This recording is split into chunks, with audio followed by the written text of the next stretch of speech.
Hello everyone, I am Rishabh and welcome to डिजी एडुशाला। हमने अपनी UPPCS RO ARO के लिए टेस्ट सीरीज शुरू की थी। इस क्रम में हमने अपनी 1 से लेकर 6 तक टेस्ट सीरीज कंप्लीट कर ली हैं। यदि आपने हमारे लेक्चर्स नहीं देखे हैं तो आप हमारी प्लेलिस्ट में जाकर हमारे लेक्चर्स देख सकते हैं और उत्तर प्रदेश की समस्त परीक्षाओं की तैयारी के लिए आप हमारे चैनल डिजी एडुशाला को ज्वाइन कर सकते हैं। चलिए शुरू करते हैं। आज हम अपनी टेस्ट सीरीज नंबर 7 करेंगे जो कि फुल लेंथ टेस्ट होगा। आपको इस टेस्ट की यदि पीडीएफ चाहिए तो आप हमारे टेलीग्राम चैनल डिजी एडुशाला को ज्वाइन कर सकते हैं। इसमें पहला क्वेश्चन है, मौद्रिक नीति समिति के संदर्भ में निम्नलिखित कथनों पर विचार कीजिए। 1. आरबीआई की मौद्रिक नीति समिति भारतीय रिजर्व बैंक अधिनियम 1934 के तहत स्थापित एक सांविधिक निकाय है। 2. केंद्रीय वित्त मंत्री इस समिति का पदेन अध्यक्ष होता है। 3. इस समिति के निर्णय बहुमत के आधार पर लिए जाते हैं और समान मतों की स्थिति में रिजर्व बैंक का गवर्नर अपना निर्णायक मत देता है। और 4.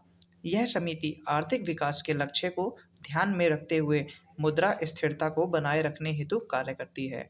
आपको बताना है इन 4 कथनों में कौन कौन से कथन सत्य हैं।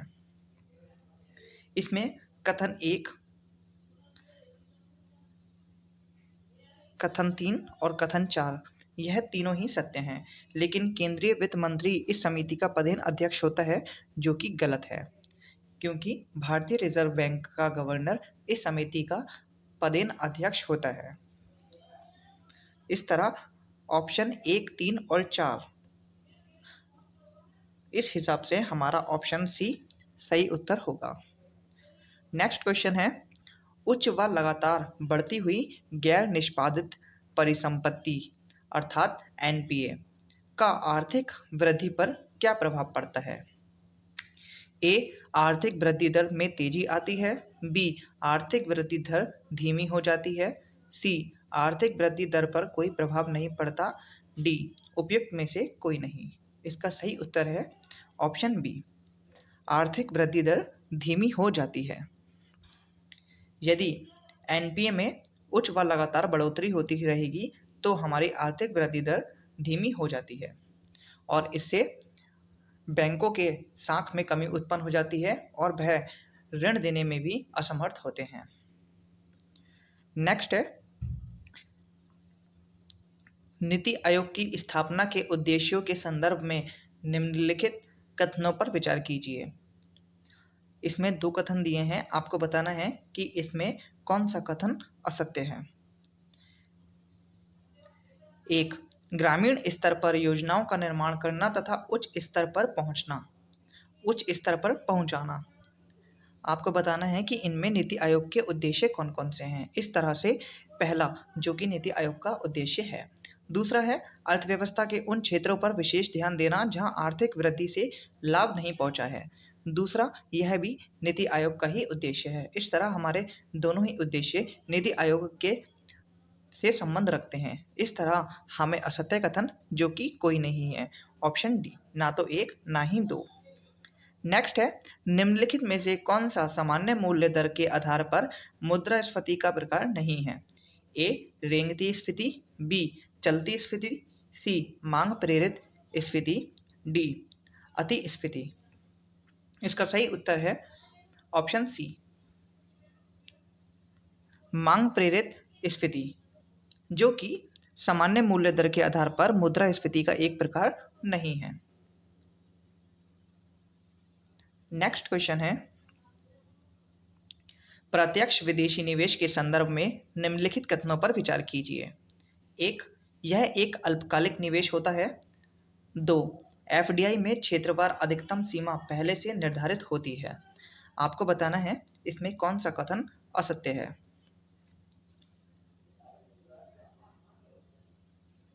ऑप्शन ए, यह एक अल्पकालिक निवेश होता है।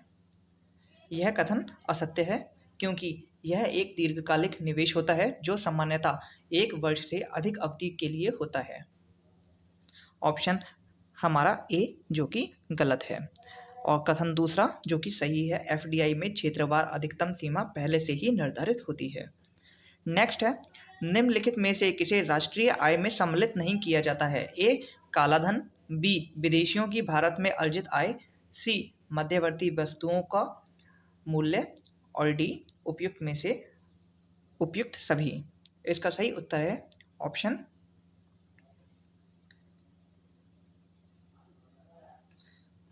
इसका सही उत्तर है ऑप्शन डी, उपयुक्त सभी। यह तीनों ही राष्ट्रीय आय में सम्मिलित नहीं किए जाते हैं।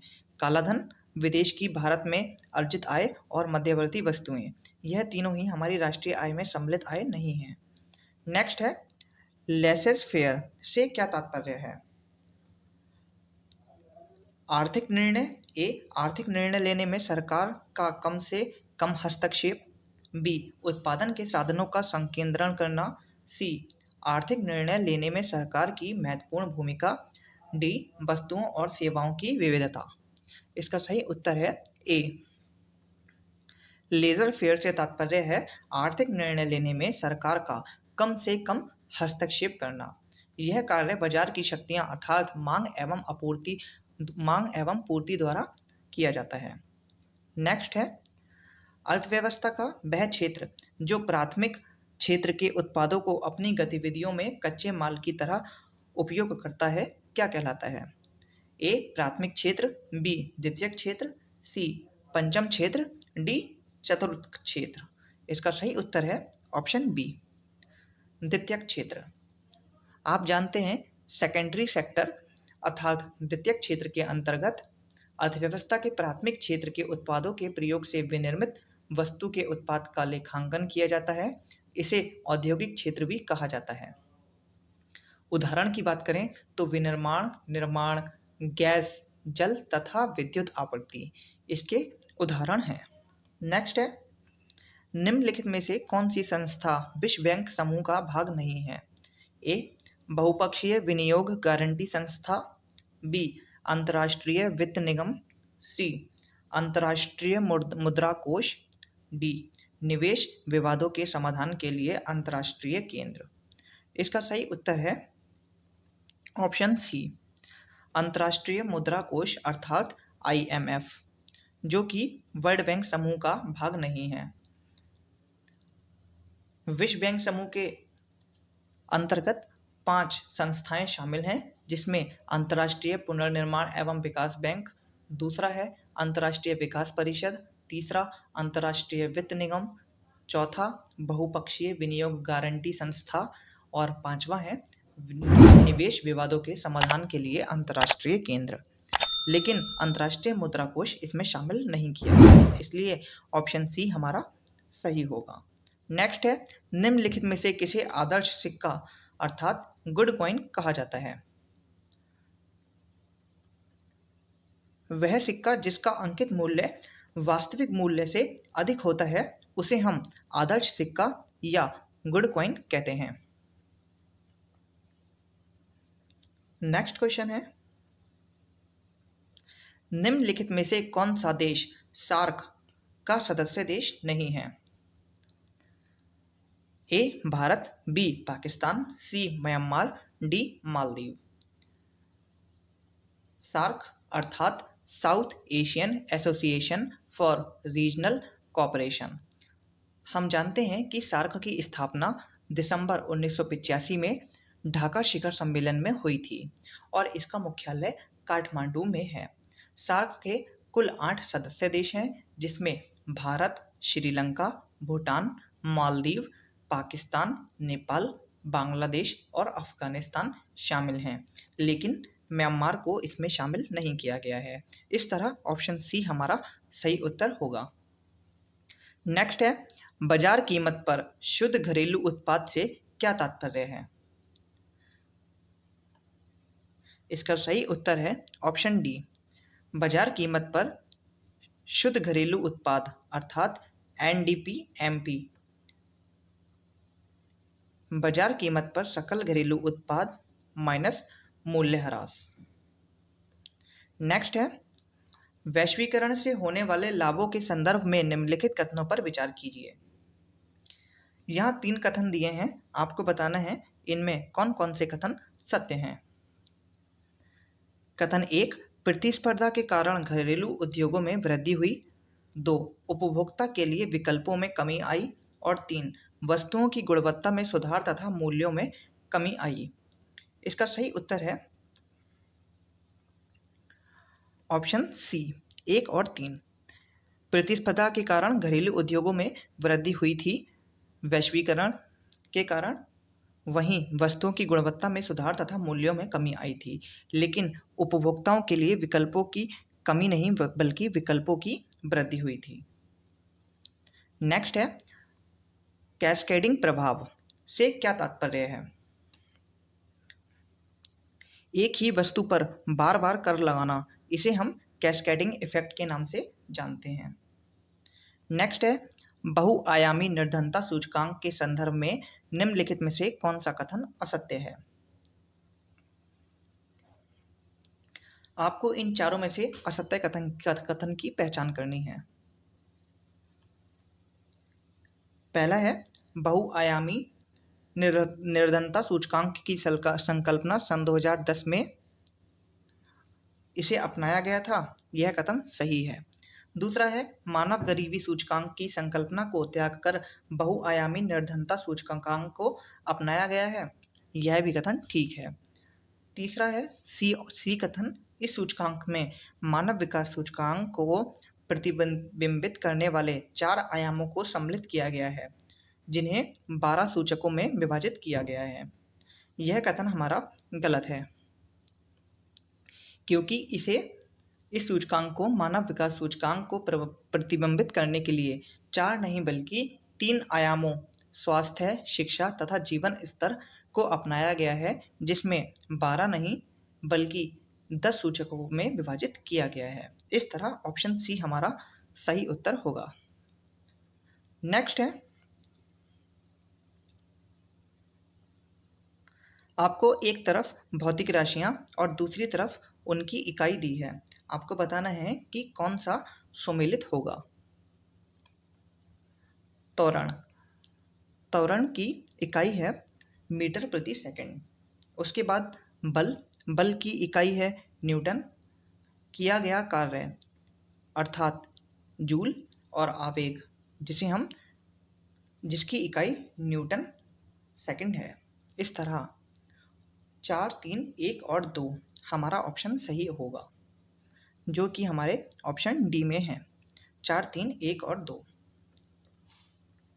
नेक्स्ट है, वह थर्मामीटर जो 2000 डिग्री सेंटीग्रेड मापने हेतु उपयुक्त होता है वह है ए, गैस थर्मामीटर, बी, पारे का थर्मामीटर, सी, पूर्ण विकिरण पाइरोमीटर, डी, बाष्प दाब थर्मामीटर। इसका सही उत्तर है ऑप्शन सी, पूर्ण विकिरण पाइरोमीटर, जिसके द्वारा 2000 डिग्री सेंटीग्रेड तक ताप को मापा जाता है, ऑप्शन सी। नेक्स्ट है, एक ट्रेन जैसे ही चलना आरंभ करती है उसमें बैठे यात्री का सिर पीछे की ओर झुक जाता है, यह किस कारण से होता है? ए, स्थिरता का जड़त्व, बी, गति का जड़त्व, सी, जड़त्व आघूर्ण, या फिर डी, द्रव्यमान का संरक्षण। इसका सही उत्तर है ऑप्शन ए, स्थिरता के जड़त्व। इसी के कारण ट्रेन में बैठा हुआ व्यक्ति जिसका सिर पीछे की ओर झुक जाता है यदि ट्रेन चलती है तब। नेक्स्ट है, मनुष्य के लिए मानक ध्वनि स्तर है ए, 90 डेसिबल, बी, 60 डेसिबल, सी, 120 डेसिबल, या फिर डी, 100 डेसिबल। इसका सही उत्तर है ऑप्शन बी, 60 डेसिबल, जो कि मनुष्य के लिए मानक ध्वनि स्तर है। नेक्स्ट है, निम्नलिखित युक्तियों में से किसको मोटर गाड़ियों के इंजन को ठंडा करने के लिए प्रयोग में लाया जाता है? ए, पॉलीग्राफ को, बी, टरबाइन को, सी, रेडिएटर को, या फिर डी, क्वाड्रेंट को। इसका सही उत्तर है ऑप्शन सी, रेडिएटर, जिसके द्वारा मोटर गाड़ियों के इंजन को ठंडा किया जाता है। इसके अलावा पॉलीग्राफ, जो कि झूठ का पता लगाने की मशीन है। टरबाइन के द्वारा बहते हुए द्रव की गतिज ऊर्जा का घूर्णन ऊर्जा में परिवर्तन करके यांत्रिक कार्य प्राप्त किया जाता है। और नेक्स्ट है क्वाड्रेंट, जो नौसंचालन तथा खगोल विज्ञान में ऊंचाई और कोणों को मापने वाला एक यंत्र है। इस तरह ऑप्शन सी रेडिएटर हमारा सही उत्तर होगा। नेक्स्ट है निम्नलिखित कथनों पर विचार कीजिए एवं नीचे दिए गए कूट से सही उत्तर का चयन कीजिए। आपको इसमें 4 कथन हैं जिसमें आपको सही उत्तर चुनने हैं। 1, कैल्शियम सल्फेट की उपस्थिति जल को कठोर बना देती है एवं वह उपयोग योग्य नहीं रहता। 2 है, हीरा तांबा और लोहे से अधिक कठोर होता है। 3 है, वायु का मुख्य घटक ऑक्सीजन है। और 4 है, नाइट्रोजन वनस्पति घी के निर्माण में प्रयुक्त होता है। इसका सही उत्तर है ऑप्शन ए। केवल 1 और 2 दोनों ही कथन सत्य हैं, लेकिन सी और डी, लेकिन तीसरा और चौथा जो कि गलत है। वायु विभिन्न गैसों का मिश्रण है जिसमें सर्वाधिक मात्रा में ऑक्सीजन नहीं बल्कि नाइट्रोजन पाई जाती है।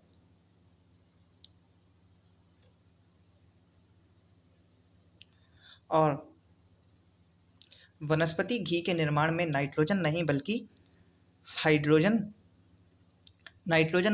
हाइड्रोजन प्रयुक्त होती है। इस तरह ऑप्शन 3 और 2 दोनों ही गलत हैं। नेक्स्ट है निम्नलिखित कथनों पर विचार कीजिए। 1, कोयला, पेट्रोलियम तथा प्राकृतिक गैस जीवाश्म ईंधन है।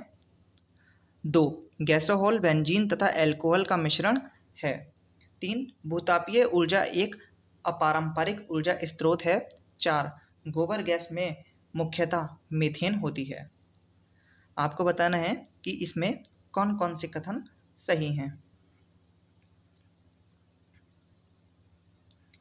इसमें ऑप्शन 1, 3 और 4 सही हैं, लेकिन option B, option 2 gasohol benzene तथा एल्कोहल का मिश्रण होता है गलत है।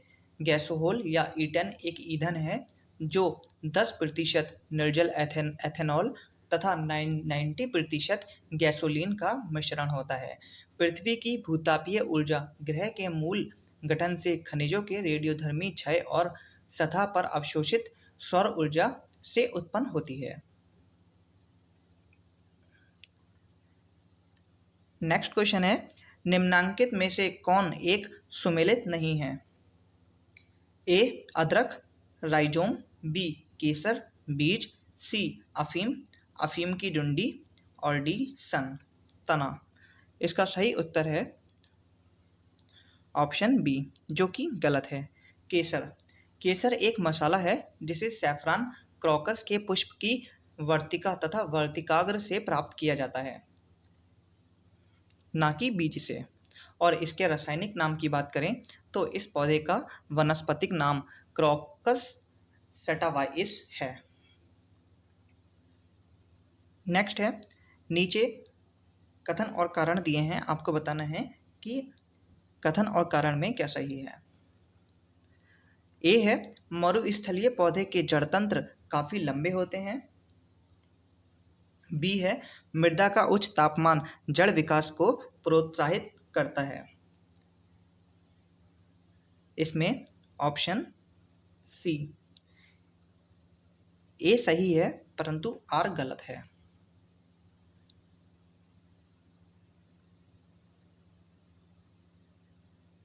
मृदा का उच्च तापमान जड़ विकास को प्रोत्साहित नहीं करता है, और लेकिन मरुस्थलीय पौधों के जड़ तंत्र काफ़ी लंबे होते हैं क्योंकि यह पानी की खोज में काफ़ी गहराई तक होते हैं।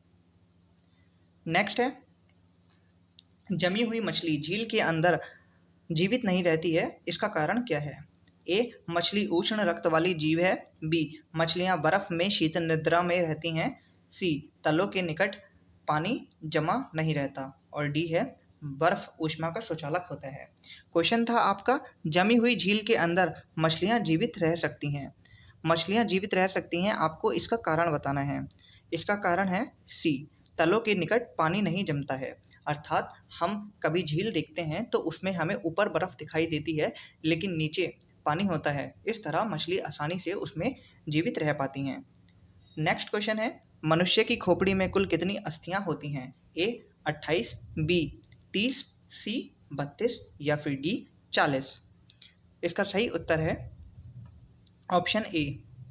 मनुष्य की खोपड़ी में कुल 28 हड्डियां होती हैं। नेक्स्ट है, मानव रक्त की श्यानता का कारण है? ए रक्त में प्रोटीन, बी प्लाज्मा में बिम्बाणु, सी रक्त में आरबीसी तथा डब्ल्यूबीसी या फिर डी उपयुक्त सभी। इसका सही उत्तर है ऑप्शन ए, रक्त में प्रोटीन, जो कि रक्त की श्यानता का कारण है। नेक्स्ट है, जिस विटामिन में कोबाल्ट होता है वह कौन सा विटामिन है? ए B1, बी B2, सी B6 या फिर डी B12। इसका सही उत्तर है ऑप्शन डी B12। कोबाल्ट एक खनिज लवण है जो कि विटामिन B12 का महत्वपूर्ण घटक है। B12 वृद्धि के लिए आवश्यक होता है तथा इसकी कमी से तंत्रिका तंत्र नर्वस सिस्टम की कार्यकी में गड़बड़ आ जाती है। विटामिन B12 के महत्वपूर्ण स्रोतों की बात करें तो मांस, मछली, यकृत, दूध और पनीर, यह सभी स्रोत विटामिन B12 के हैं। नेक्स्ट है, नीचे दो कथन दिए हैं, आपको बताना है कि इसमें कौन सा कथन सही है। कथन ए, मानव में संतान के लिंग निर्धारण में स्त्रियों की प्रमुख भूमिका होती है। कारण है, स्त्रियों में 2 X गुणसूत्र होते हैं। इसका सही उत्तर है ऑप्शन डी। ए गलत है परंतु आर सही है, क्योंकि मानव में संतान के लिंग निर्धारण में स्त्रियां नहीं बल्कि पुरुषों की महत्वपूर्ण भूमिका होती है, लेकिन कारण स्त्रियों में 2 X गुणसूत्र होते हैं, यह सही है। नेक्स्ट है, डीएनए फिंगरप्रिंटिंग के उपयोग द्वारा इंग्लैंड में पहला अपराध किस वर्ष में हल किया गया था? इसका सही उत्तर है ऑप्शन सी 1983। 1983 में ही इंग्लैंड में पहला अपराध डीएनए फिंगरप्रिंटिंग के द्वारा हल किया गया था। यह एक लड़की की हत्या का मामला था। नेक्स्ट है, भारत के पश्चिमी तट पर स्थित निम्नांकित शहरों को उत्तर से दक्षिण क्रम में लगाना है। इसमें सबसे पहले उत्तर से दक्षिण क्रम की बात करें तो सबसे पहले जंजीरा, उसके बाद सिंधुदुर्ग, उसके बाद कन्नूर और सबसे अंत में नागरकोइल। इस तरह ऑप्शन ए हमारा सही उत्तर होगा। नेक्स्ट है, प्रायद्वीपीय भारत की सबसे लंबी नदी कौन सी है? ए नर्मदा, बी कृष्णा, सी महानदी, डी गोदावरी। इसका सही उत्तर है ऑप्शन डी गोदावरी, जिसे प्रायद्वीपीय भारत की सबसे लंबी नदी कहते हैं। इसकी कुल लंबाई 1465 किलोमीटर है, जो कि त्र्यंबकेश्वर महाराष्ट्र के निकट से निकलकर दक्षिण पूर्व की ओर प्रवाहित होते हुए बंगाल की खाड़ी में गिरती है। जबकि नर्मदा नदी की यदि लंबाई की बात करें तो नर्मदा नदी जो कि 1312 किलोमीटर की लंबी है, वहीं महानदी जो 858 किलोमीटर लंबी है और कृष्णा नदी की लंबाई जो कि 1400 किलोमीटर है। इस तरह हमारी सबसे लंबी प्रायद्वीपीय नदी जो कि गोदावरी है, क्योंकि इसकी कुल लंबाई 1465 किलोमीटर है। नेक्स्ट क्वेश्चन है, सूची 1 को सूची 2 से सम्मिलित कीजिए, जिसमें एक तरफ क्षेत्र और दूसरी तरफ उस क्षेत्र से संबंधित स्थानांतरीय खेती को क्या कहा जाता है दिया है।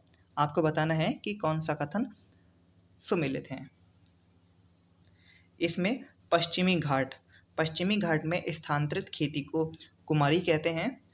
उत्तर पूर्वी भारत, जिसमें स्थानांतरित खेती झूम के नाम से जानी जाती है। वहीं मध्य प्रदेश तथा छत्तीसगढ़, जहां डाहिया कहते हैं, और दक्षिण पूर्वी राजस्थान में इसे वालतरे कहते हैं। इस तरह 3, 1, 2 और 4 हमारे कथन सही होंगे, ऑप्शन ए। नेक्स्ट है, निम्नलिखित में से कौन सही सुमेलित नहीं है? आपको एक तरफ केंद्र और दूसरी तरफ ऊर्जा स्रोत दिए हैं, आपको बताना है कि वह ऊर्जा स्रोत कौन सा केंद्र है और इनमें बताना है कि कौन सा सुमेलित नहीं है। कल्पक्कम जो कि नाभिकीय ऊर्जा से संबंधित है, झाकरी जल विद्युत ऊर्जा से, कोरबा पवन ऊर्जा से और पतरातू जो कि तापीय ऊर्जा से संबंधित है। इसका सही उत्तर है सी, कोरबा। कोरबा जो कि पवन ऊर्जा से नहीं बल्कि सुपर ताप विद्युत केंद्र है।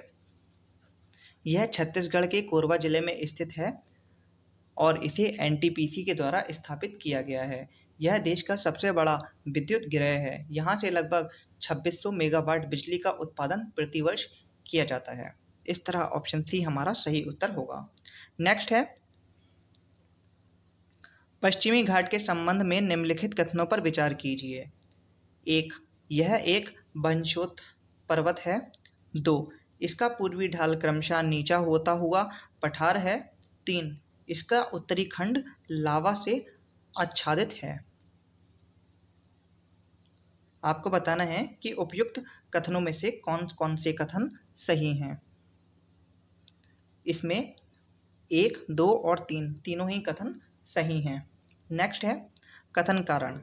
कथन है, भारत में अंतर्देशीय जलमार्गों का पर्याप्त विकास नहीं हुआ है, जिसका कारण है भारत में अधिकतर भागों में वर्षा साल के 4 महीनों में ही होती है। इसका सही उत्तर है ए, क्योंकि कथन और कारण दोनों ही सही हैं और कारण कथन का सही स्पष्टीकरण भी करता है।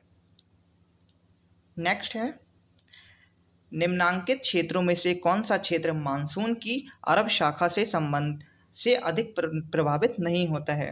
आपको बताना है कि इन 4 क्षेत्रों में से ऐसा कौन सा क्षेत्र है जो अरब सागर शाखा से अधिक प्रभावित नहीं होता है। ए, पश्चिमी घाट, बी, छत्तीसगढ़ बेसिन, सी, मध्य प्रदेश और डी, दक्कन का पठार।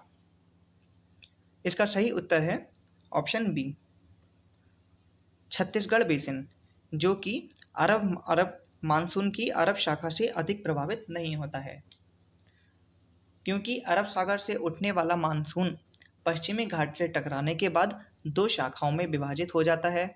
इसकी पहली शाखा अरावली पर्वत के समानांतर चलते हुए उत्तर भारत तक चली जाती है। वहीं यदि दूसरी शाखा की बात करें तो दूसरी शाखा विंध्यन पर्वत से टकराने के बाद गुजरात, मध्य प्रदेश तथा पश्चिमी छत्तीसगढ़ जैसे क्षेत्रों में वर्षा करती है।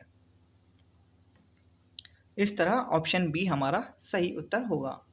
नेक्स्ट है, भारत में सबसे पुराना जल विद्युत स्टेशन कौन सा है। ए, खोपोली, बी, सिद्राबाग, सी, पाइकारा, डी, मैटूर। इसका सही उत्तर है ऑप्शन बी, सिद्राबाग, जो कि भारत में सबसे पुराना जल विद्युत स्टेशन है। इसकी स्थापना 1897 में पश्चिम बंगाल के दार्जिलिंग के निकट सुद्रापोग अर्थात या फिर सिद्राबाग में की गई थी। वहीं सबसे पुराने दूसरे विद्युत स्टेशन की बात करें तो वह कर्नाटक में शिव समुद्रम है, जो कि 1902 में स्थापित किया था। इस तरह ऑप्शन बी हमारा सही उत्तर होगा। सिद्राबाग 1897 में स्थापित, पश्चिम बंगाल, दार्जिलिंग। नेक्स्ट है, निम्नलिखित हरी खाद वाली फसलों में से किसमें नाइट्रोजन की मात्रा सर्वाधिक पाई जाती है। ए, बोडा जिसे लोबिया भी कहते हैं, बी, ढैंचा, सी, शनई और डी, ग्वार। इसका सही उत्तर है ऑप्शन ए, बोडा, लोबिया, जिसमें नाइट्रोजन की मात्रा सर्वाधिक पाई जाती है। नेक्स्ट है, निम्नलिखित में से किस राज्य में तांबा के सबसे अधिक भंडार हैं। ए, मध्य प्रदेश, बी, झारखंड, सी, राजस्थान, डी, छत्तीसगढ़। इसका सही उत्तर है ऑप्शन सी, राजस्थान, जहां पर तांबे के सबसे अधिक भंडार हैं।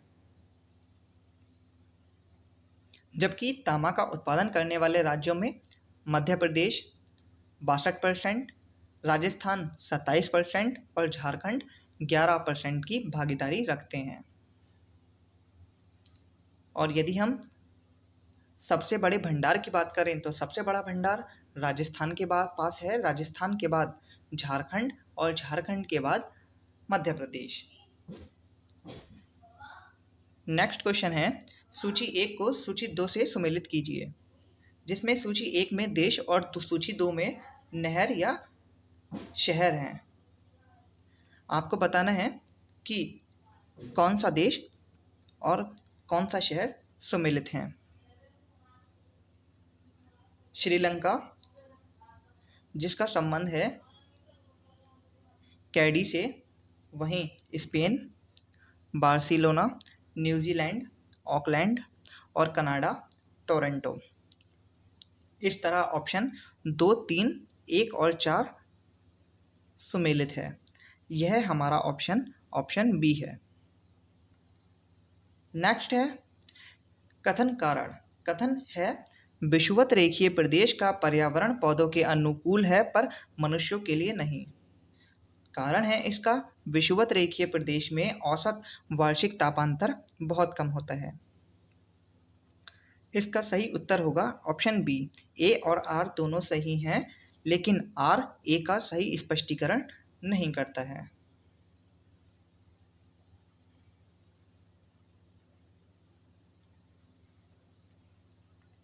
नेक्स्ट क्वेश्चन है, निम्नलिखित में से कौन सुमेलित नहीं है? ए, प्लीजेंट घाटी इटली में है। बी, स्वात घाटी पाकिस्तान। सी, लायर घाटी फ्रांस। डी, किंग घाटी ऑस्ट्रेलिया। इसका सही उत्तर है प्लीजेंट घाटी, जो कि इटली नहीं बल्कि अमेरिका में अवस्थित है। बाकी तीनों ही सही सुमेलित हैं। नेक्स्ट है, निम्नलिखित में से कौन सी क्रियाशील ज्वालामुखी है? 1, एटना। 2, कोटोपैक्सी। 3, वेसुवियस। 4, किलिमंजारो। इसका सही उत्तर है ऑप्शन सी। 1, 2 और 3 तीनों ही क्रियाशील ज्वालामुखी हैं, लेकिन किलिमंजारो, जो कि तंजानिया में स्थित है और एक निष्क्रिय ज्वालामुखी का उदाहरण है। इस तरह ऑप्शन सी हमारे सही उत्तर हैं। यदि हम कोटोपैक्सी की बात करें तो कोटोपैक्सी दक्षिणी अमेरिका में अवस्थित है। वहीं एटना, जो कि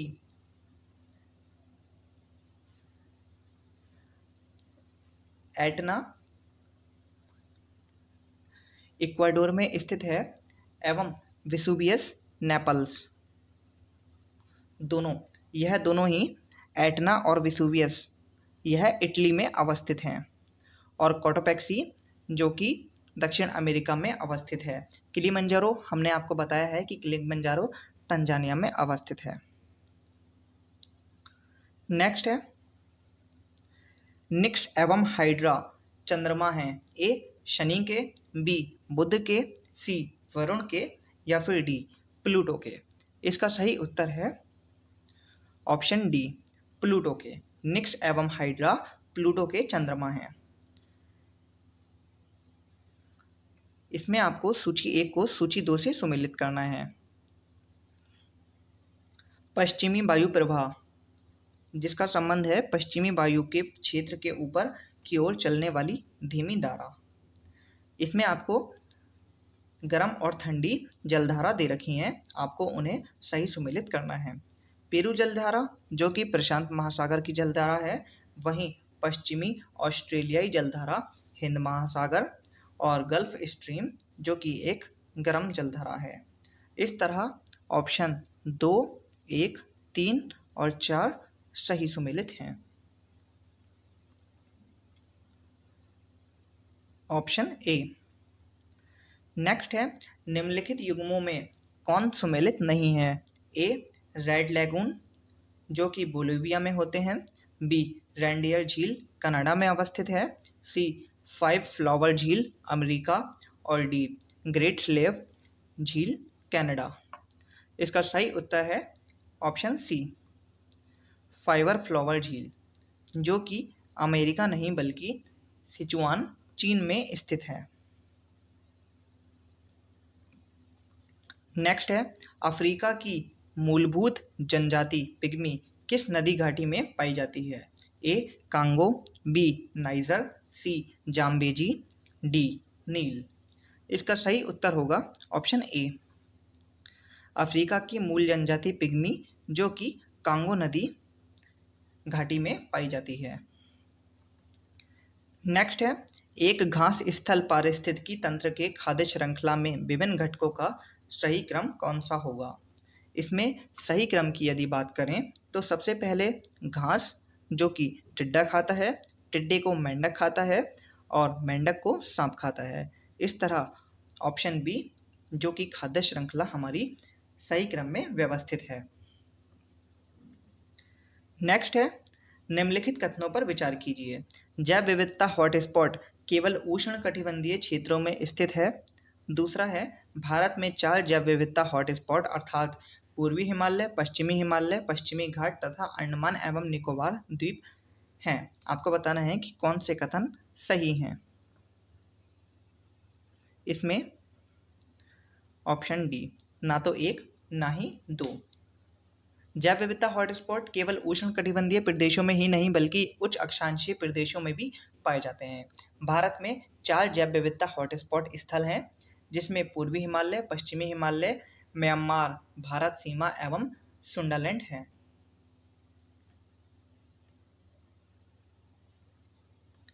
नेक्स्ट है, कार्बन क्रेडिट का दृष्टिकोण इनमें से किससे शुरू हुआ? ए, पृथ्वी शिखर सम्मेलन, बी, मॉन्ट्रियल प्रोटोकॉल, सी, क्योटो प्रोटोकॉल, डी, G7 शिखर सम्मेलन। इसका सही उत्तर है ऑप्शन सी, क्योटो प्रोटोकॉल, जिसके अंतर्गत कार्बन क्रेडिट की अवधारणा को शुरू किया गया था। इसका उद्देश्य पर्यावरण में कार्बन उत्सर्जन को कम करने के लिए लागू किया गया था। नेक्स्ट है, निम्नलिखित में से कौन सा भारत में निर्वनीकरण का प्रभाव नहीं है? ए, हिमालय में जल स्रोतों का सूखना, बी, नगरीकरण, सी, जैव विविधता की हानि, डी, मृदा अपरदन। इसका सही उत्तर है ऑप्शन बी, नगरीकरण, जो कि भारत में निर्वनीकरण का प्रभाव नहीं है। नगरीकरण ऑप्शन बी। नेक्स्ट है, नागरहोल राष्ट्रीय पार्क कहाँ अवस्थित है? ए, राजस्थान, बी, केरल, सी, मध्य प्रदेश, डी, कर्नाटक। इसका सही उत्तर है ऑप्शन डी, कर्नाटक, जहां नागरहोल राष्ट्रीय पार्क स्थित है। इसे राजीव गांधी नेशनल पार्क के नाम से भी जाना जाता है। यदि हम भारत के पहले राष्ट्रीय नेशनल पार्क की बात करें तो जो कि उत्तराखंड में अवस्थित है, जिसे हैली नेशनल पार्क के नाम से जाना जाता था, जिसकी स्थापना 1936 में की गई थी।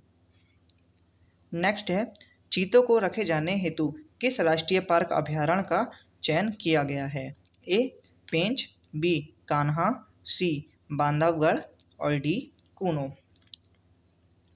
यह क्वेश्चन पूरे वर्ष भर करंट अफेयर का विषय बना हुआ था।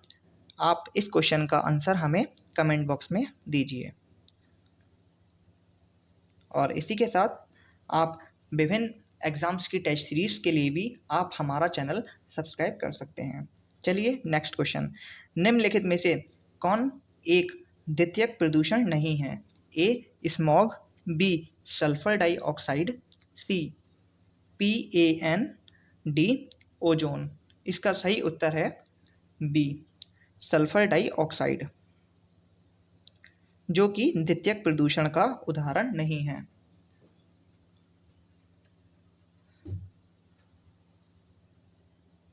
सल्फर डाइऑक्साइड जो कि प्राथमिक प्रदूषण है, प्राथमिक प्रदूषण जो स्रोत से सीधे वायु में मिल जाते हैं उन्हें प्राथमिक प्रदूषण कहा जाता है, जैसे carbon dioxide, sulphur dioxide, carbon oxide, इन्हें प्राथमिक प्रदूषण की कैटेगरी में रखा जाता है।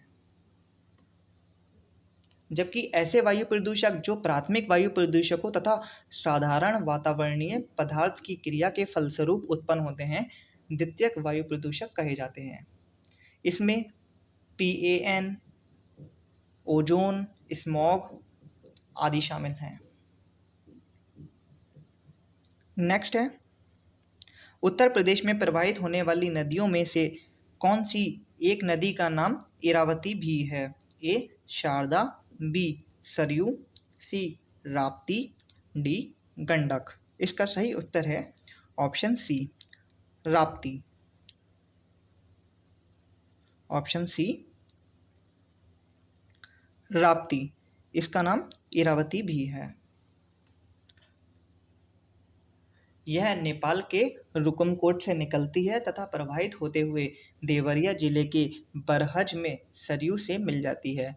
इस नदी को गोरखपुर का शोक भी कहा जाता है, जिसकी सहायक नदियों की यदि बात करें तो रोहिणी तथा बूढ़ी राप्ती नदी की सहायक नदियां हैं। नेक्स्ट है, उत्तर प्रदेश के कुल सिंचित क्षेत्र में सर्वाधिक भूमिका है। ए, नहरों की, बी, कुएं एवं नलकूप की, सी, टैंक सिंचाई की, डी, इनमें से कोई नहीं।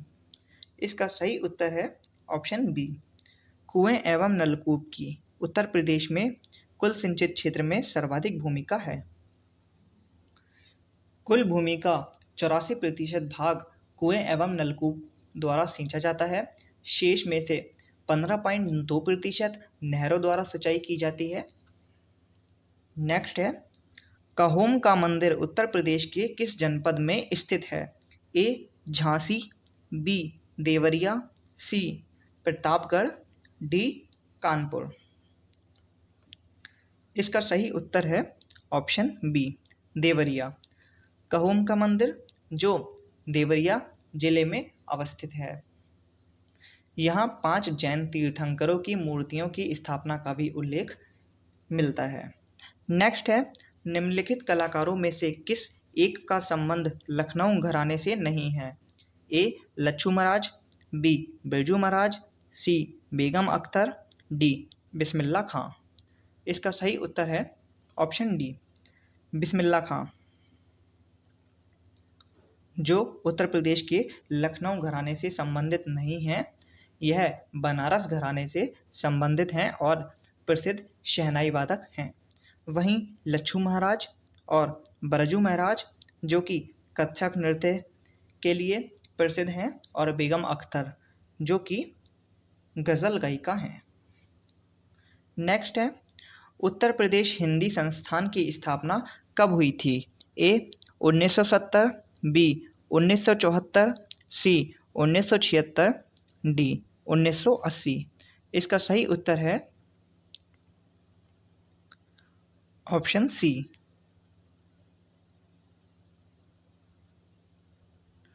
1976।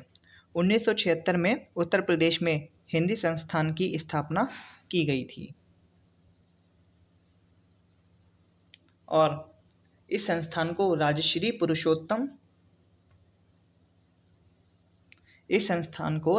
पुरुषोत्तम दास टंडन की पुण्य स्मृति के रूप में स्वीकार किया जाता है। राजश्री पुरुषोत्तम दास टंडन जो कि आज़ादी के बाद पहले विधानसभा अध्यक्ष भी थे। नेक्स्ट क्वेश्चन है, उत्तर प्रदेश का एकमात्र भारत माता मंदिर कहाँ स्थित है? ए, प्रयागराज में, बी, वाराणसी में, सी, कानपुर में, डी, गाजीपुर में। इसका सही उत्तर है ऑप्शन बी, वाराणसी में। उत्तर प्रदेश का एकमात्र भारत माता मंदिर जो कि वाराणसी में अवस्थित है। नेक्स्ट है, उत्तर प्रदेश के प्रमुख धार्मिक उपवन एवं उनकी अवस्थिति के संदर्भों में निम्नलिखित में से कौन सा युग्म सुमेलित नहीं है?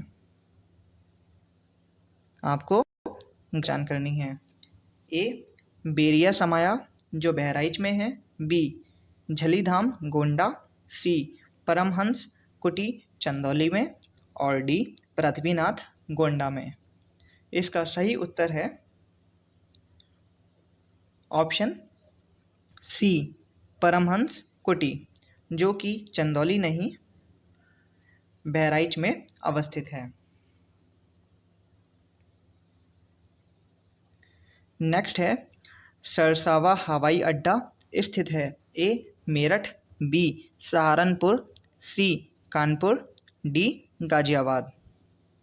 इसका सही उत्तर है बी, सरसावा हवाई अड्डा जो कि गाजियाबाद नहीं सहारनपुर में अवस्थित है। मेरठ के हवाई अड्डे को BR अम्बेडकर हवाई अड्डे के नाम से जाना जाता है। वहीं कानपुर में चकेरी तथा नागरिक हवाई अड्डा और गाजियाबाद के हवाई अड्डे को हिंड हवाई अड्डा के नाम से जाना जाता है। नेक्स्ट है, उत्तर प्रदेश का प्रथम खेल विश्वविद्यालय कहाँ स्थापित किया जा रहा है? A Agra, B Noida, C Meerut, D Bareilly. इसका सही उत्तर है C मेरठ में उत्तर प्रदेश का प्रथम खेल विश्वविद्यालय स्थापित किया जा रहा है। नेक्स्ट है, निम्नलिखित स्थानों में से किसे जैन तीर्थ कहा जाता है? A Mathura, B Ayodhya, C Kapilvastu, D Varanasi. इसका सही उत्तर है ऑप्शन D वाराणसी। 4 जैन तीर्थंकरों की जन्मस्थली होने के कारण वाराणसी को जैन तीर्थ कहा जाता है। जैन मत के अनुसार वाराणसी में सुपार्श्वनाथ, चंद्रप्रभु, श्रेयांशनाथ तथा पार्श्वनाथ की जन्म स्थली है। इस तरह ऑप्शन डी हमारा सही उत्तर होगा। नेक्स्ट है, एक ही कब्र में 2 से अधिक मानव कंकालों के साक्ष्य मिले हैं। ए मदहदा से, बी सराय नाहर राय से, सी दमदमा से, डी लंगनाज से। इसका सही उत्तर है ऑप्शन सी दमदमा से, जहाँ पर एक ही कब्र में 2 से अधिक या 2 मानव कंकालों के साक्ष्य मिले हैं। यह साक्ष्य हड़प्पा सभ्यता से संबंधित हैं।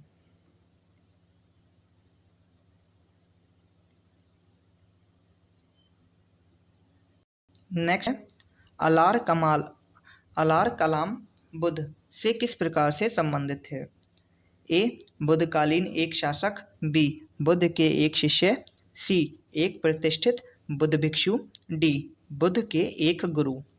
इसका सही उत्तर है ऑप्शन डी बुद्ध के एक गुरु। अलार कमाल जो कि बुद्ध के गुरु थे और सांख्य दर्शन के विशेषज्ञ भी थे।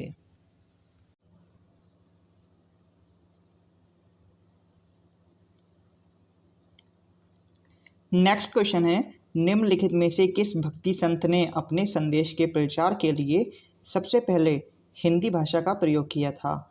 ए रामानंद, बी तुलसीदास, सी दादू, डी अकबर। इसका सही उत्तर है ऑप्शन ए रामानंद। रामानंद जी उत्तर भारत में भक्ति आंदोलन के प्रथम प्रवर्तक थे, जिनका जन्म 1299 ईस्वी में प्रयाग के कान्याकुंभ ब्राह्मण परिवार में हुआ था। नेक्स्ट है, अब्दुल हमीद लाहौरी थे। अब्दुल हामिद लाहौरी जो कि शाहजहां के शासनकाल में एक राजकीय इतिहासकार थे। उन्होंने अपनी पुस्तक पातशाहनामा में शाहजहां के काल के इतिहास का संपूर्ण वर्णन किया है। इस तरह ऑप्शन सी हमारा सही उत्तर होगा। नेक्स्ट है, निम्नलिखित में से किसने भारत में प्रसिद्ध नौरोज त्योहार का प्रारंभ करवाया? ए इल्तुतमिश, बी बलबन, सी मोहम्मद तुगलक, डी शेरशाह। इसका सही उत्तर है बी बलबन। बलबन ने प्रसिद्ध त्योहार नौरोज का आरंभ करवाया था। गयासुद्दीन बलबन जो दिल्ली सल्तनत में गुलाम वंश का शासक था, इसने 1266 से लेकर 1287 तक शासन किया। उसने सिजदा, पाबोस जैसी रीतियां प्रारंभ की थीं। नेक्स्ट है सूची 1 जिसमें लेखक, सूची 2 उनकी संबंधित रचनाएं। आपको बताना है कि कौन सुमेलित है। भारवी जो कि कीर्तनुलजुम नियम से संबंधित है, कालिदास मालविकाग्निमित्रम, राजशेखर कर्पूर मंजरी और हर्ष नागानंद से संबंधित है। इस तरह ऑप्शन 3, 1, 2 और 4 सही सुमेलित होगा। ऑप्शन 3, 1, 2 और 4, जो कि ऑप्शन ए है। नेक्स्ट है, निकोलो कोंटी कौन था? ए, एक पुर्तगाल यात्री, बी, एक ईरान यात्री, सी, एक प्रसिद्ध चीनी यात्री, डी, इटली का एक यात्री। इसका सही उत्तर है ऑप्शन डी, निकोलो कोंटी, जो इटली का एक यात्री था, जो विजयनगर साम्राज्य के शासनकाल में अर्थात देवराय प्रथम के शासनकाल में आया था। नेक्स्ट है, नीचे दो कथन दिए हैं। कथन ए, 1750 ईस्वी तक मराठा साम्राज्य पेशवा की अध्यक्षता में एक परिसंघ बन गया था। कारण है, शाहू के उत्तराधिकारी पेशवा के इच्छा पर निर्भर थे। आपको बताना है कि कौन सही है। इसमें ए और आर दोनों ही सही हैं और आर ए का सही स्पष्टीकरण भी करता है।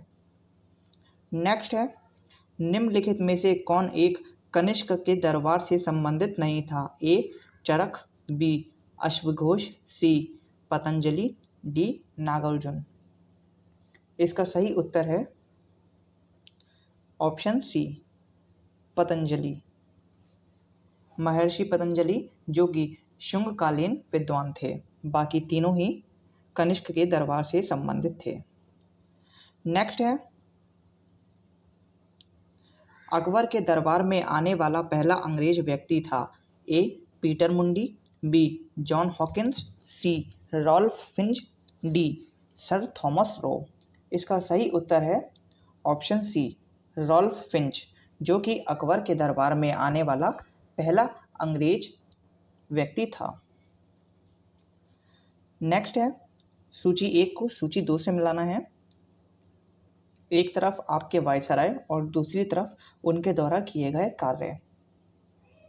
इसमें क्लाइव, जिसने बंगाल में दोहरा शासन चलाया था, बेंटिक ने अंग्रेजी शिक्षा को बढ़ावा दिया था, चार्ल्स मेटकाफ प्रेस पर प्रतिबंध हटाया था, वहीं कर्जन, जिसने बंगाल का विभाजन किया था। इस तरह ऑप्शन 3, 4, 1 और 2 सुमेलित हैं, ऑप्शन ए। नेक्स्ट है, poverty and the un British rule in India नामक पुस्तक किसके द्वारा लिखी गई थी? Poverty and un British rule of India पुस्तक, जो कि दादा भाई नौरोजी के द्वारा लिखी गई थी।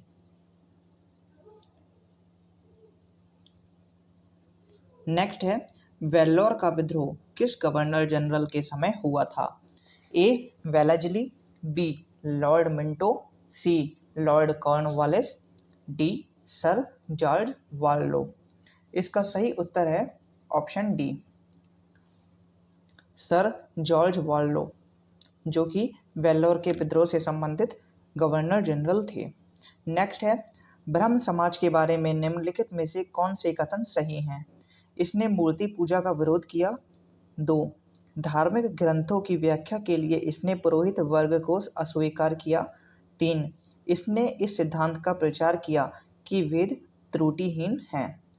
इसका सही उत्तर है ऑप्शन बी, 1 और 2 दोनों ही सही हैं, लेकिन इस सिद्धांत ने यह नहीं प्रचार किया था कि वेद त्रुटिहीन हैं।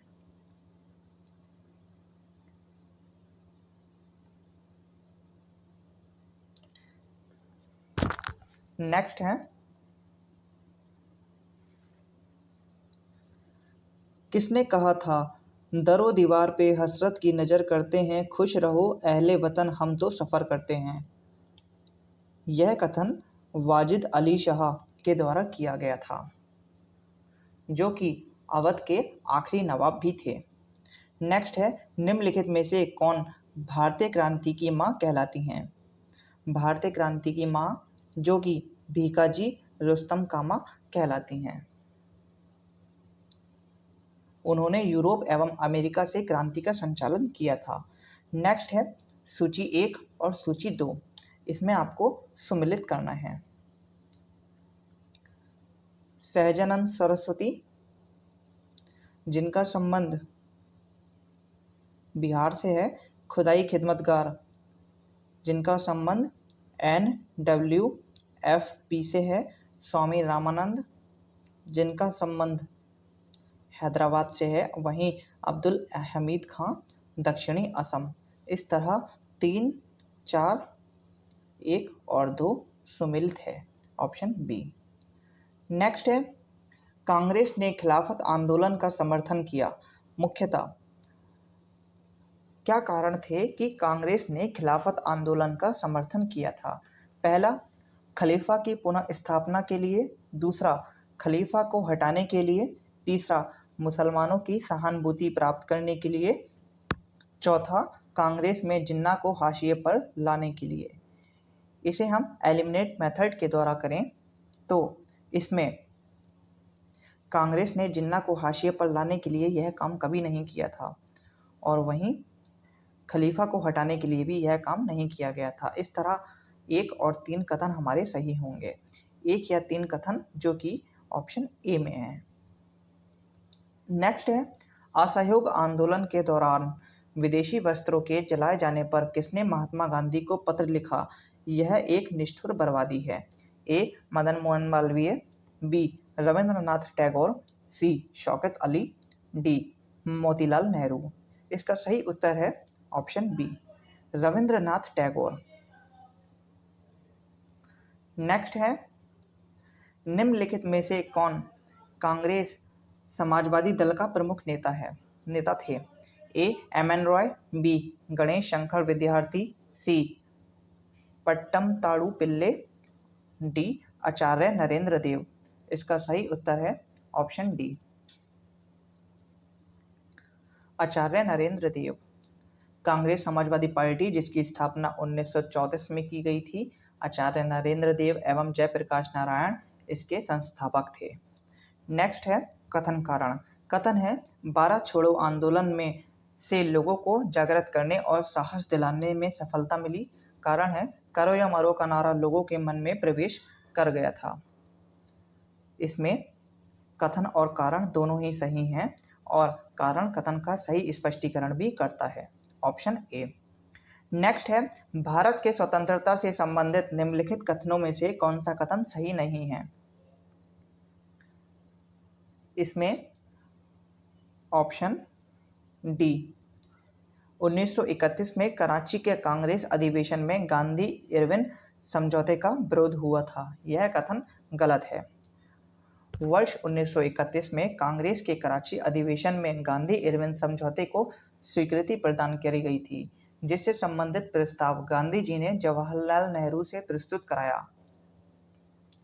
इस तरह ऑप्शन डी। बाकी ए, बी, सी तीनों ही कथन सत्य हैं। सूची 1 को सूची 2 से सुमेलित करना है। इसमें सूरत विभाजन जो कि 1907 में हुआ था। वहीं सांप्रदायिक अधिनिर्णय 1932 से संबंधित हैं। सर्वदलीय सम्मेलन 1928 और पूर्ण स्वराज का संकल्प 1929 में अपनाया गया था। इस तरह ऑप्शन 4, 3, 2 और 1 सुमेलित हैं, ऑप्शन बी। नेक्स्ट है, निम्नलिखित युग्मों में से कौन से सुमेलित हैं? इनमें आपको बताना है कि कौन कौन से सुमेलित हैं।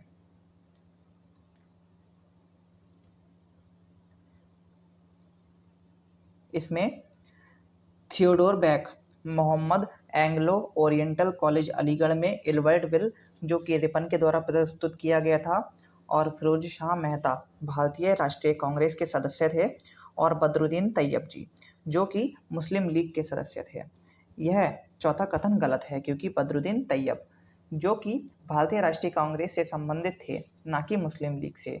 इन्होंने कांग्रेस के मद्रास अधिवेशन सन 1897 की अध्यक्षता की थी। इस तरह ऑप्शन 4 कथन 4 गलत है। इसके अलावा 1, 2, 3 तीनों ही सही हैं, ऑप्शन डी 1, 2 और 3। नेक्स्ट है, सूची 1 को सूची 2 से मिलाना है। एक तरफ पुस्तक और दूसरी तरफ उनसे संबंधित लेखक। द फर्स्ट इंडियन वॉर जो कि विनायक दामोदर सावरकर की बुक है, आनंद मठ, बंकिम चंद्र चटर्जी, लाइफ डिवाइन श्री अरविंदो और साधना रविंद्रनाथ टैगोर। 4, 3, 2 और 1। इस तरह ऑप्शन ए हमारा सही उत्तर होगा। नेक्स्ट है, तिब्बती गुरु दलाई लामा को किस वर्ष केंद्र शासित प्रदेश के सर्वोच्च नागरिक सम्मान डिवॉल RNGM डस्टन से सम्मानित किया गया था? इसका सही उत्तर है ऑप्शन ए लद्दाख। नेक्स्ट है, निम्नलिखित में से किसने पेरिस ओलंपिक सन 2024 में पहली बार इंडिया हाउस स्थापित करने के लिए भारतीय ओलंपिक संघ के साथ भागीदारी की है? इसका सही उत्तर है ऑप्शन सी रिलायंस इंडस्ट्री के द्वारा। नेक्स्ट है, सेमीकंडक्टर तथा डिस्प्ले उत्पादन के क्षेत्र में सहायता के लिए सेमीकंडक्टर नीति शुरू करने वाला भारत का पहला राज्य कौन सा बना है? इसका सही उत्तर है गुजरात। नेक्स्ट है, निम्नलिखित कथनों पर विचार कीजिए। भारत की पहली हाइड्रोजन ईंधन सेल बस का शुभारंभ कोटा में किया गया था। दूसरा है, हाइड्रोजन ईंधन सेल एक विद्युत रासायनिक उपकरण है जो हाइड्रोजन को विद्युत ऊर्जा में परिवर्तित नहीं करता है। इसमें आपको बताना है कि कौन सा कथन सही है। इसमें कथन 1 और कथन 2 दोनों ही गलत हैं, क्योंकि इस बस का संचालन कोटा नहीं बल्कि पुणे महाराष्ट्र में किया गया था। वहीं यह हाइड्रोजन को विद्युत ऊर्जा में परिवर्तित करता है। इस तरह ऑप्शन डी हमारा सही उत्तर होगा। नेक्स्ट है, किस नदी पर दुनिया के सबसे ऊंचे पुल के गोल्डन ज्वाइंट का उद्घाटन किया गया? इसका सही उत्तर है ऑप्शन ए चिनाब नदी पर जम्मू कश्मीर के रियासी जिले में दुनिया के सबसे ऊंचे रेल पुल का काम पूरा कर दिया गया है, जिसे हम गोल्डन ज्वाइंट के नाम से भी जानते हैं। नेक्स्ट है, निम्नलिखित कथनों पर विचार कीजिए। भारत और बांग्लादेश ने कुशियारा नदी के अंतरिम जल बंटवारे पर समझौता ज्ञापन को अंतिम रूप दिया। 2, कुशियारा नदी बांग्लादेश और असम में एक वितरिका नदी है। इसमें कथन 1 और कथन 2 दोनों ही सही हैं। Option C. नेक्स्ट है, कैबिनेट की नियुक्ति समिति ने किसे अंतर्राष्ट्रीय मुद्रा कोष के कार्यकारी निदेशक की नियुक्ति की मंजूरी दी है? A doctor Urjit Patel, B doctor Krishnamurthy Subramanian, C Surjit S Bhalla, D इनमें से कोई नहीं। इसका सही उत्तर है option B doctor Krishnamurthy Subramanian, जो कि IMF के कार्यकारी निदेशक नियुक्त हुए हैं। नेक्स्ट है, केंद्रीय मंत्रिमंडल ने प्रधानमंत्री आवास योजना शहरी PMAYU के अंतर्गत सबके लिए आवास मिशन कब तक जारी रखने की स्वीकृति प्रदान की है? इसका सही उत्तर है ऑप्शन ए 31 दिसंबर सन 2024 तक। नेक्स्ट है, अंडर 20 विश्व कुश्ती चैंपियनशिप में स्वर्ण पदक जीतने वाली भारत की पहली महिला पहलवान कौन बनी? इसका सही उत्तर है ऑप्शन सी अंतिम पंघल। कृषि क्षेत्र में क्रांतिकारी बदलाव लाने के लिए खेती में ब्लॉकचेन तकनीक पेश करने वाला पहला राज्य कौन बना है? ए तेलंगाना, बी मध्य प्रदेश, सी झारखंड, डी हरियाणा। इसका सही उत्तर है ऑप्शन सी झारखंड। नेक्स्ट है, इंग्लैंड के लिसेस्टर क्रिकेट ग्राउंड का नाम भारत के किस क्रिकेटर के नाम पर रखा गया? ए MS धोनी, बी रोहित शर्मा, सी विराट कोहली, डी सुनील गावस्कर। इसका सही उत्तर है option D Sunil Gavaskar. Next है, प्रधानमंत्री नरेंद्र मोदी ने कहां पर भारत के पहले अंतर्राष्ट्रीय बुलियन एक्सचेंज को लॉन्च किया है? भारत के पहले अंतर्राष्ट्रीय बुलियन एक्सचेंज जो कि गांधीनगर गुजरात में लॉन्च किया गया है। गरबा नृत्य के संबंध में निम्नलिखित कथनों पर विचार कीजिए। भारत ने गरबा नृत्य को यूनेस्को की सांस्कृतिक सूची में शामिल किए जाने के लिए नामित किया। यह राजस्थान का लोक नृत्य है। 2 है, यह नाम संस्कृत के गर्भदीप शब्द से बना है। इसमें ऑप्शन बी जो कि सही है, लेकिन यह राजस्थान का प्रसिद्ध लोक नृत्य नहीं है।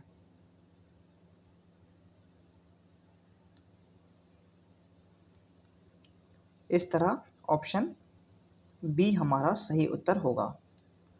नेक्स्ट है, अंडर वाटर मेट्रो सेवा के संबंध में निम्नलिखित कथनों पर विचार कीजिए।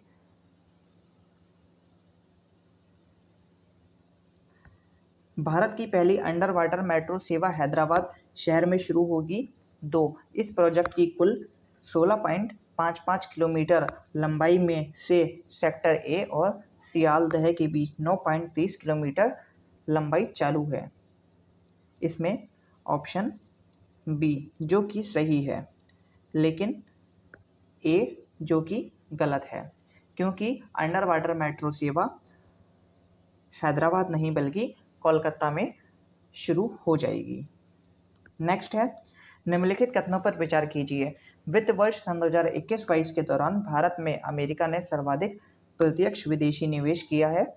2 है, शीर्ष एफडीआई सोर्सिंग राष्ट्र सिंगापुर, अमेरिका और मॉरिशस हैं। इसमें आपको बताना है कि कौन सा कथन सही नहीं है। इसमें सर्वाधिक प्रत्यक्ष विदेशी निवेश जो कि अमेरिका नहीं बल्कि सिंगापुर ने किया है, और वहीं शीर्ष सोर्सिंग राष्ट्र एफडीआई वाले पहला सिंगापुर, दूसरा अमेरिका और तीसरा मॉरिशस हैं। इस तरह ऑप्शन ए हमें बताना है कि हमारा कौन सा गलत है, जो कि ए हमारा केवल एक गलत है। नेक्स्ट है, सन 2001 से सन 2011 के दौरान उत्तर प्रदेश के जनघनत्व में वृद्धि हुई है। ए 125 व्यक्ति वर्ग किलोमीटर, बी 132 व्यक्ति, सी 139 या फिर डी 142। इसका सही उत्तर है ऑप्शन सी 139 व्यक्ति प्रति किलोमीटर। सन 2011 की अंतिम जनगणना के अनुसार राज्य का औसत जनघनत्व 829 था, और यदि हम सन 2001 की बात करें तो जनघनत्व में 139 व्यक्ति प्रति किलोमीटर की वृद्धि की गई है। जनघनत्व की दृष्टि से उत्तर प्रदेश देश के राज्यों में चौथे स्थान पर है। नेक्स्ट है, जनगणना सन 2011 के अनुसार उत्तर प्रदेश के निम्नलिखित जिलों में से किस जिले की पुरुष साक्षरता सर्वाधिक है। इसका सही उत्तर है इटावा। सर्वाधिक पुरुष साक्षरता वाले 5 जिलों की बात करें तो सबसे पहले गौतम बुद्ध नगर, उसके बाद औरैया, उसके बाद इटावा, इटावा के बाद गाजियाबाद, गाजियाबाद के बाद झांसी। यह क्रम उत्तर प्रदेश के पुरुष साक्षरता वाले जिले हैं। नेक्स्ट है, निम्नलिखित में से किस जनसांख्यिकीविद ने प्राकृतिक नियमों के आधार पर जनसंख्या सिद्धांत का प्रतिपादन किया था। इसका सही उत्तर है इनमें से कोई नहीं, क्योंकि यह सिद्धांत माल्थस के द्वारा दिया गया था। इनका सिद्धांत जनसंख्या में वृद्धि तथा खाद्यान्न आपूर्ति में वृद्धि के मध्य संबंध को दर्शाता है।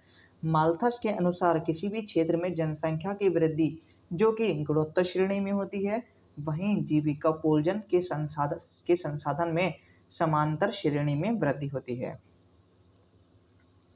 नेक्स्ट है,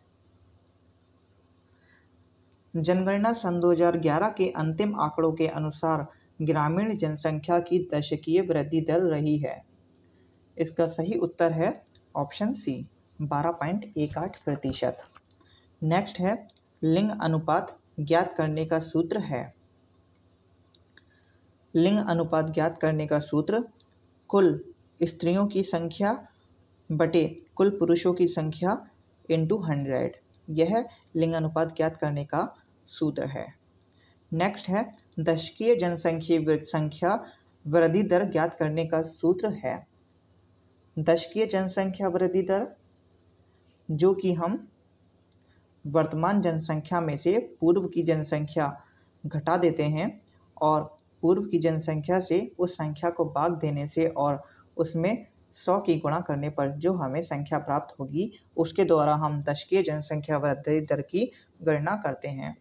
नेक्स्ट है, राष्ट्रीय जनसंख्या कोष के पदेन अध्यक्ष होते हैं? ए प्रधानमंत्री, बी राष्ट्रपति, सी केंद्रीय स्वास्थ्य एवं परिवार कल्याण मंत्री, डी भारत सरकार के गृह सचिव। इसका सही उत्तर है ए प्रधानमंत्री, जो कि राष्ट्रीय जनसंख्या कोष के पदेन अध्यक्ष होते हैं। नेक्स्ट है, ग्रिफिथ टेलर ने नगर विकास की कितनी अवस्थाओं का वर्णन किया है? इसका सही उत्तर है सी, इन्होंने 7 नगर विकास की अवस्थाओं का वर्णन किया है। नेक्स्ट है, निम्नलिखित में से किस एक अवस्था में नगर के पार्श्व का पतन प्रारंभ हो जाता है? इसमें टायरोनोपोलिस में नगर के पार्श्व का पतन प्रारंभ हो जाता है। नेक्स्ट है, नगरीय विकास के प्रमुख सिद्धांतों एवं उनके प्रतिपादकों के संदर्भ में दी गई सूचियों तथा कूट की सहायता से सही उत्तर का चयन कीजिए। एक तरफ सिद्धांत और दूसरी तरफ उनके प्रतिपादक दिए हैं। इसमें खंड एवं संस्तर सिद्धांत, जो कि जी टेलर अर्थात ग्रिफिथ टेलर के द्वारा दिया गया था। संकेंद्रीय कटिबंधीय सिद्धांत, जो कि E.W. बर्गेस, और खंड सिद्धांत होमर होयड, और संयुक्त वृद्धि सिद्धांत गैरिसन के द्वारा प्रतिपादित किया गया था। इस तरह ऑप्शन 4, 3, 2 और 1 सुमेलित है। ऑप्शन सी।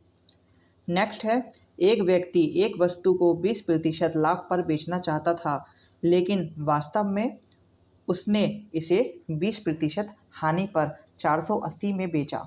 लाभ प्राप्त करने के लिए उसको उस वस्तु को कितने मूल्य पर बेचना चाहिए था? इसका सही उत्तर है ऑप्शन ए, 720।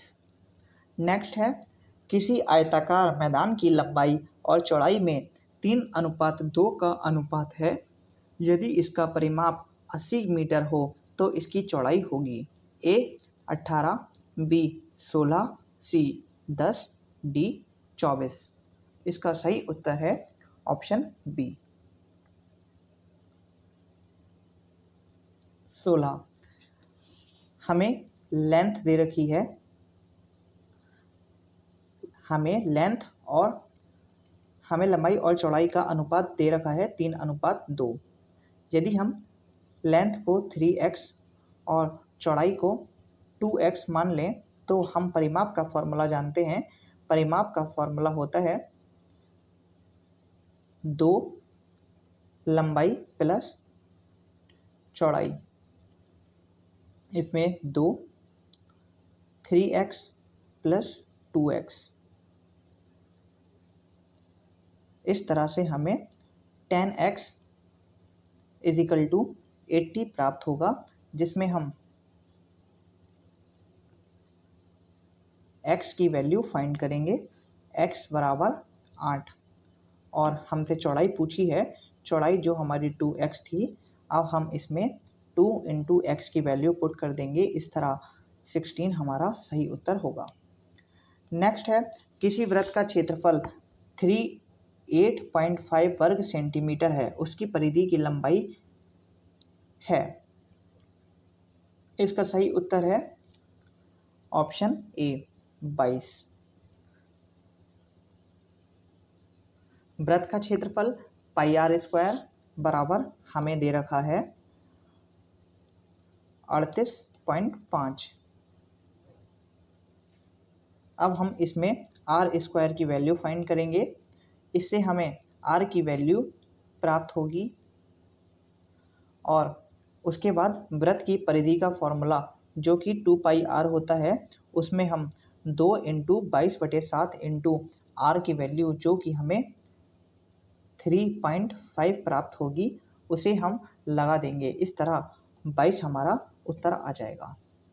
नेक्स्ट है, दो नगरों ए और बी के बीच की दूरी 330 किलोमीटर है। एक रेलगाड़ी ए से बी की ओर प्रातः 8 बजे 60 किलोमीटर प्रति घंटा की गति से चलती है और एक दूसरी रेलगाड़ी बी से ए की ओर प्रातः 9 बजे 75 किलोमीटर प्रति घंटा की गति से चलती है, वह दोनों कितने बजे मिलेंगी? इसका सही उत्तर होगा ऑप्शन सी, प्रातः 11 बजे। नेक्स्ट है, यदि ए बी से 40% अधिक है, बी सी से 20% कम है, तब ए रेशो सी का मान क्या होगा? इसका सही उत्तर है ऑप्शन ए, 28:25। नेक्स्ट है, किसी दूरी को तय करने के लिए ए और बी की चालों में 3:4 का अनुपात है। गंतव्य स्थान पर पहुंचने में ए को बी से 30 मिनट अधिक लगता है। गंतव्य स्थान तक पहुंचने के लिए ए को जितना समय लगा वह है, इसका सही उत्तर है 2 घंटे, ऑप्शन सी।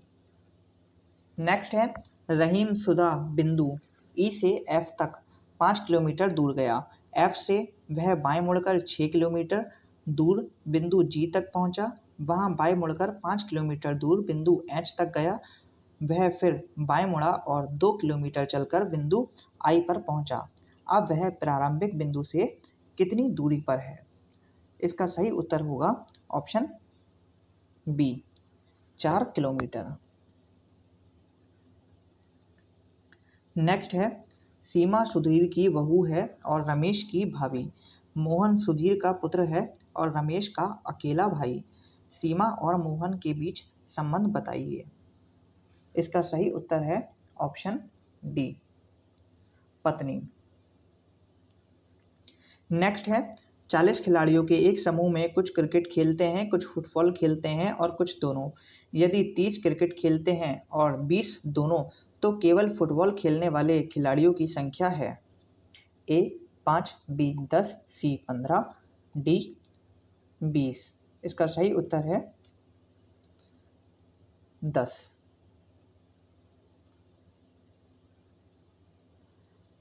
नेक्स्ट है, यदि प्लस का अर्थ गुणा, माइनस का अर्थ प्लस और गुणा का अर्थ डिवाइड हो, तो 5 + 4 - 18 × 3 का मान क्या होगा? इसका सही उत्तर है ऑप्शन ए, 26।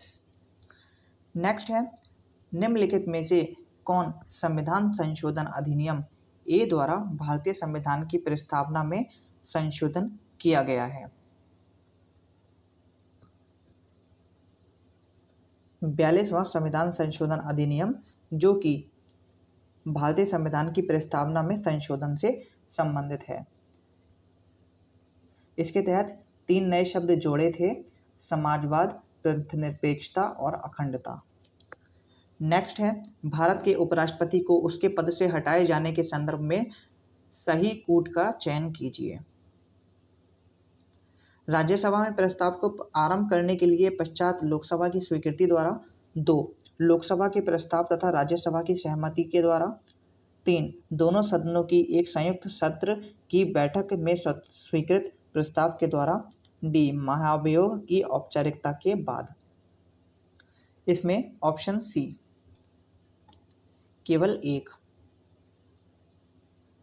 अनुच्छेद 63 भारत का एक उपराष्ट्रपति होगा और राज्यसभा में प्रस्ताव को आरंभ करने के पश्चात लोकसभा की स्वीकृति द्वारा उपराष्ट्रपति को पद से हटाया जा सकता है। अनुच्छेद 67 उपराष्ट्रपति का कार्यकाल 5 वर्ष निर्धारित किया गया है, किंतु कार्यकाल समाप्त होने के पहले भी वह राष्ट्रपति को त्यागपत्र दे सकता है। इस तरह ऑप्शन सी, केवल एक सही होगा। नेक्स्ट है, भारत के महान्यायवादी के संदर्भ में निम्नलिखित कथनों पर विचार कीजिए। 1, महान्यायवादी संसद के दोनों सदनों की कार्यवाही में भाग ले सकता है। 2, महान्यायवादी अपने कार्यकाल में निजी विधिक कार्यवाही नहीं कर सकता है। 3, महान्यायवादी राष्ट्रपति के प्रसाद पर्यंत अपना पद धारण करता है। आपको बताना है कि कौन सा कथन गलत है। इसमें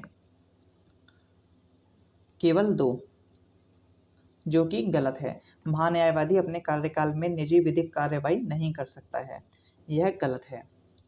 नेक्स्ट है, सूची 1 और सूची 2। इसमें एक तरफ संविधान संशोधन दिए हैं और दूसरी तरफ कि वह किससे संबंधित थे। चलिए देखते हैं।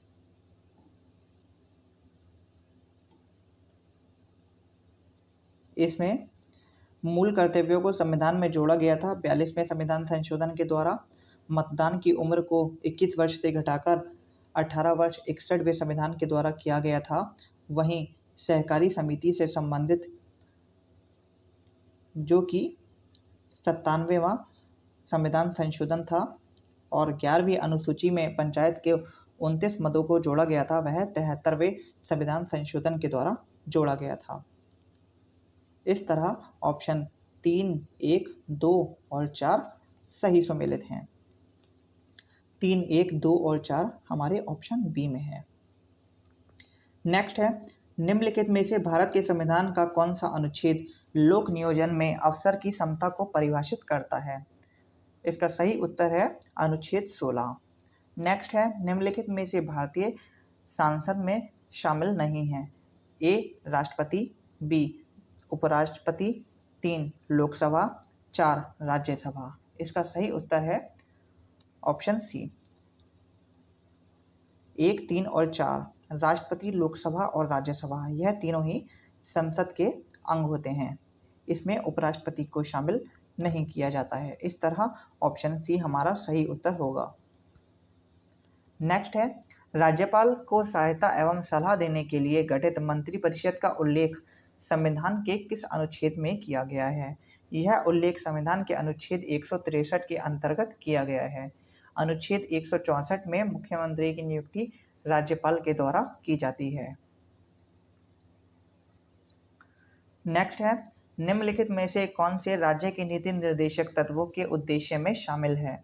एक कल्याणकारी राज्य की स्थापना करना, 2 सामाजिक आर्थिक कल्याण सुनिश्चित करना, 3 एक धार्मिक राज्य की स्थापना करना, 4 अंतर्राष्ट्रीय शांति एवं सुरक्षा की अभिवृद्धि करना। इसका सही उत्तर होगा 1, 2 और 4। यह तीनों ही हमारे राज्य के नीति निर्देशक से संबंधित हैं, लेकिन एक धार्मिक राज्य की स्थापना करना यह हमारे डीपीएसपी का भाग नहीं है। इस तरह बी हमारा सही उत्तर होगा। नेक्स्ट है, निम्नलिखित में से कौन सी समिति के द्वारा शासन के लोकतांत्रिक विकेंद्रीकरण की सिफारिश की गई थी। ए अशोक मेहता समिति, बी बलवंत राय मेहता, सी जीवी के राव समिति, डी LM सिंघवी समिति। इसका सही उत्तर है ऑप्शन बी बलवंत राय मेहता समिति 1957। नेक्स्ट है, निम्नलिखित में से कौन से संविधान संशोधन अधिनियम के द्वारा राज्यों में मंत्रिपरिषद के आकार को परिसीमित किया गया था। इसका सही उत्तर है 91वें संविधान संशोधन अधिनियम सन 2003 के द्वारा राज्यों में मंत्रिपरिषद के आकार को परिसीमित किया गया था। नेक्स्ट है, भारत में एक नया राज्य सृजित करने वाला विधेयक पारित होना चाहिए। यह विधेयक संसद में साधारण बहुमत से ही पारित होना चाहिए। नेक्स्ट है, भारतीय नागरिकता अधिनियम 1955 के तहत निम्नलिखित में से कौन कौन से अधिकार पर नागरिकता ग्रहण की जाती है। जन्म से, वंश परंपरा से, देशीकरण से, पंजीकरण से, भूमि विस्तार द्वारा। भूमि विस्तार द्वारा नागरिकता ग्रहण नहीं की जाती है। भूभाग के अर्जन के द्वारा नागरिकता ग्रहण की जाती है। इसमें 1, 2, 3 और 4 हमारे सही हैं। Option D. नेक्स्ट है, निम्नलिखित में भारत में कौन से स्रोत कनाडा के संविधान से ग्रहण किए गए हैं। कनाडा के संविधान से 1, 2 और 3 यह तीनों ही कनाडा के संविधान से ग्रहण किए हैं। केंद्र के साथ संघात्मक शासन, अवशिष्ट विषय को केंद्र को प्रदान करना और राज्यपाल की नियुक्ति, यह तीनों ही कनाडा से संबंधित हैं। वहीं राज्य में सदस्यों को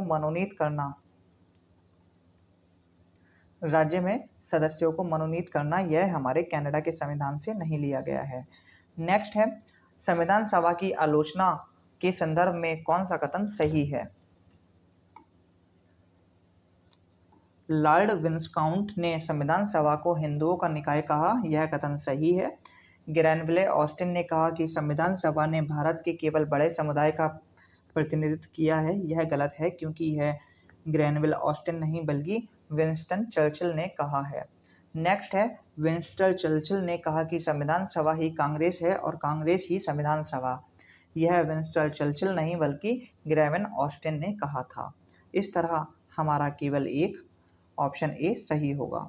नेक्स्ट है, निम्नलिखित में से किसके द्वारा भारत के नियंत्रक एवं महालेखा परीक्षक के पद का सृजन किया गया है?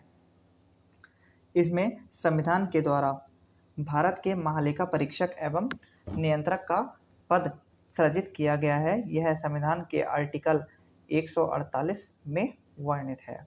इस तरह हमारे टेस्ट सीरीज के 140 क्वेश्चन कंप्लीट हो गए हैं। यदि आपको हमारे लेक्चर्स पसंद आ रहे हैं तो आप हमारे चैनल को लाइक, शेयर एंड सब्सक्राइब कर सकते हैं। इसी के साथ पीडीएफ के लिए हमारे टेलीग्राम चैनल डिजी एडुशाला को भी ज्वाइन कर सकते हैं। धन्यवाद।